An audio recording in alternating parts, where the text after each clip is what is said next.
চট্টগ্রাম ইপিজেডে তোয়ালে কারখানায় আগুন নিয়ন্ত্রণে আপ্রাণ চেষ্টা করছে ফায়ার সার্ভিসের ২৩টি ইউনিট। যোগ দিয়েছে বিমান বাহিনী ও নৌবাহিনীর ইউনিটও। এই মুহূর্তে সেখানে আছেন রিপোর্টার পার্থপ্রতিম বিশ্বাস। সরাসরি যাচ্ছি তার কাছে।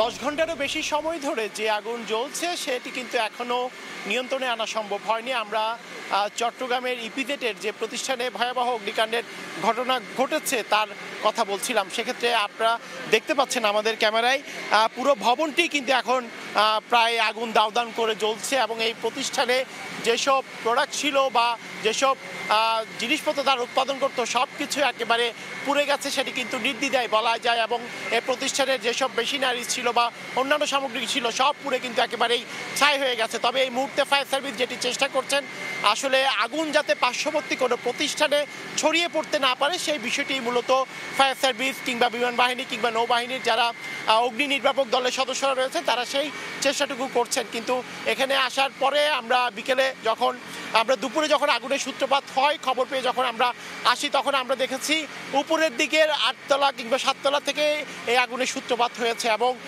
এরপর 6ষ্ঠ তলাতেও কিন্তু আমরা দেখেছি আগুন এসেছে।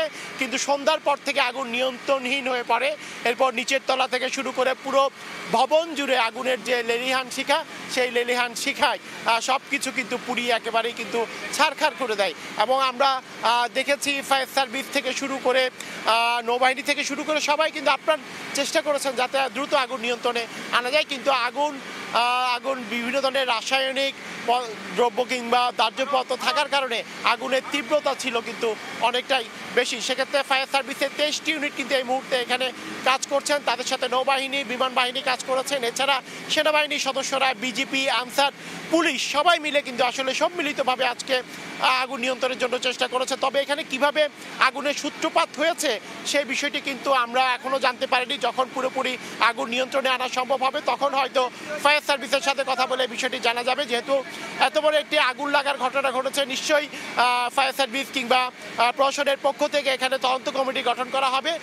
সেই আসলে তার মাধ্যমে আসলে বোঝা যাবে কি কারণে কিভাবে এখানে আসলে আগুনের সূত্রপাত হয়েছিল, ভয়াবহ আগুন লাগার ঘটনা ঘটেছিল। আমরা দুপুরে যে আসলে আগুন লাগার ভিডিওটি দেখেছিলাম তখন আমরা দেখেছিলাম 8 তলার একটি কোণা থেকে ধোঁয়া উঠছিল। সেই ধোঁয়া থেকে কিভাবে এই আগুন পুরো ভবন জুড়ে ছড়িয়ে পড়লো সেটিও কিন্তু একটি বিষয়। এবং এই প্রতিষ্ঠানটিতে আগুন নিয়ন্ত্রণের জন্য কিংবা অগ্নি নির্বাপন ব্যবস্থা ছিল কিনা সেটিও হয়তো তদন্ত করে দেখা হবে।